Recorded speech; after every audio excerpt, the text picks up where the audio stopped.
बिस्मिल्लाहिर्रहमानिर्रहीम। अस्सलाम वालेकुम। क्या हाल है? ठीक हो? मैं भी ठीक हाँ, आप भी ठीक होगा इंशाल्लाह। तो मैं बना रही हूँ अज आलू चावल, आलू वाला पुलाव बना रही हूँ। ठीक है, तो ये मेरे प्याज ब्राउन हो रहे हैं। तकरीबन 2 प्याज लेने, मैं 1 चमचा घी का पाया वा। प्याज मेरे ब्राउन हो रहे हैं तो पुलाव बना रही हैं आलू वाला। ठीक है, तो ठीक है फिर ये मेरा लहसुन भी चला गया, 1 चम्मच लहसुन का मेरा। ठीक है, आलू दे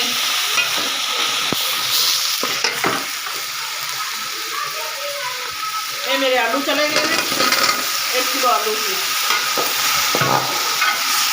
ठीक है, आज पुराने मेरे घर बथेरे ने।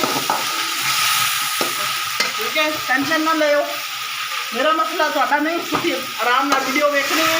ये मेरा लाल टमाटर चलेगा, कोली मेरी टुटी हुई है।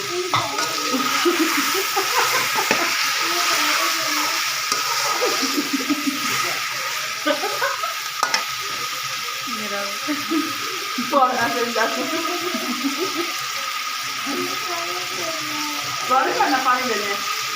अच्छा जी, ये मेरे आलू माड़े फ्राई हो रहे हैं ना, तो मैं थोड़ा जहा घी लसन नाल और घी मैं थोड़ा फ्राई कर रहा आलू। ठीक है, ये हम मेरे यारा मसाला मेरा, ये प्लेट में शुक्र है टुटी हुई मेरी। ठीक है, कटोरी मेरी टुटी हुई थी, ये प्लेट मेरी नहीं टुटी हुई। ठीक है, ये देख लो जी, ये मेरे मसाले ने। ठीक है, ये लाल मिर्ची, ये चूरन अम्बचूर, ये मसाला पीसा है गरम, ये मेरा जीरा, ये मेरी हल्दी, ये मेरा गरम मसाला, ये मेरा बिरयानी मसाला, नमक और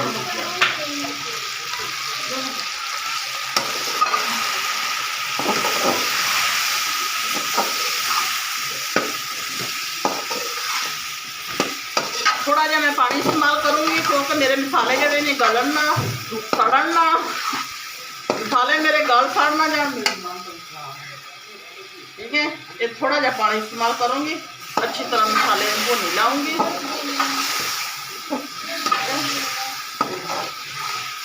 ते बच्चे कह रहे हैं बिरयानी मसाला जो थोड़ा वा वो मेरा खत्म हो गया थी, मैं शाशा पा रही हूँ हो रही।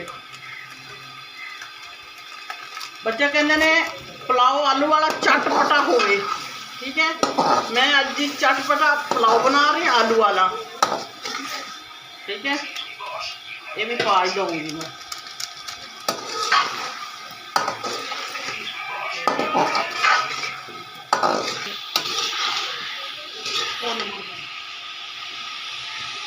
ये मैं जरा ना मेरा है सिरका मेरे, ये तकरीबन 1 चम्मच भर के 2 पा दूँगी मैं।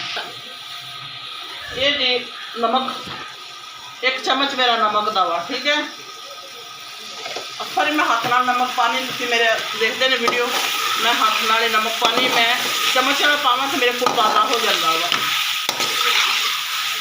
ना ही कभी मैं चावलों का पानी जोड़ा वा मिन के पाया वा, वो भी मैं अंदाजे नाल ही पानी हाँ। ठीक है, ठीक हो तो कमेंट्स करके मैनू दसना वा। ठीक है,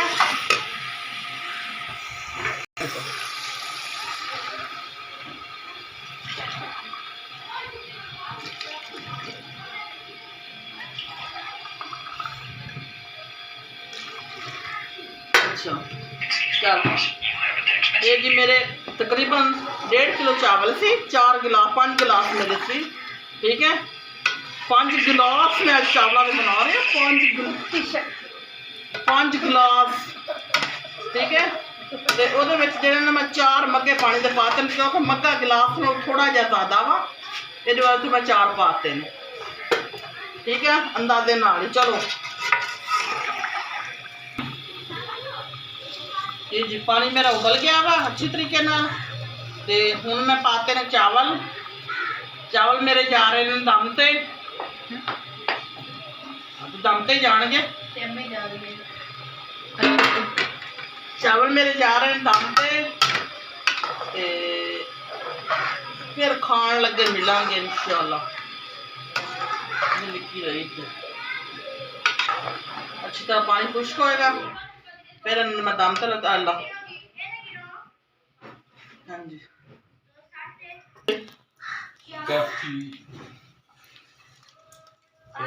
ये मेरी जी लाल हरी मिर्ची जा रही है, ठीक है। ते चावल मेरे जा रहे दम तो गैस भी चलेगी साड़ी, बस रो धो के पानी जाएंगे। जे अच्छे बने तो फिर मैं तुहानू वीडियो दिखाऊंगी, ना बने फिर मेरी वीडियो को शेयर भी करना, लाइक भी करना, सब्सक्राइब भी करना। ते फिर अल्लाह हाफिज।